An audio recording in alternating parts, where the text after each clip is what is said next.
İmam Şirazi, Zəhəbi və başqalarının tarix kitablarında yer verdikləri bir hadisədə qeyd edilir ki, bir gün İmam Malik Mədinə şəhərində elm məclisində dərs verərkən fil gətirilir. Elm məclisində iştirak edən bütün tələbələr filə baxmaq üçün dərsdən çıxırlar. Bir tələbədən başqa.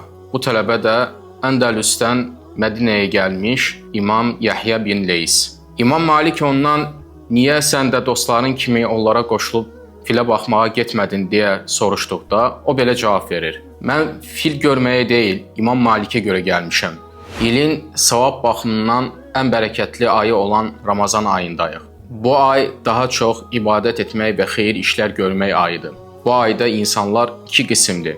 Allahın razılığını qazanmaq üçün bu günlərin dəyərini bilənlər, xeyir işlərə vaxtlarını ayıranlar, sərf edənlər, bir də fərqli fillərlə vaxt keçirənlər və ya filə baxmağa gələnlər. Bəli, az əvvəl hekayədə qeyd etdiyim kimi insanı məqsədinə yayındıran fillər müxtəlifdir. İstifadə etdiyimiz sosial şəbəkələr, müxtəlif əyləncəli proqramlar, məclislər və digər şeylər bizi məqsədimizdən yayındıran fərqli fillərdir. Çalışın ki, bu ayda fillər dəyərli vaxtınızı oğurlamasınlar.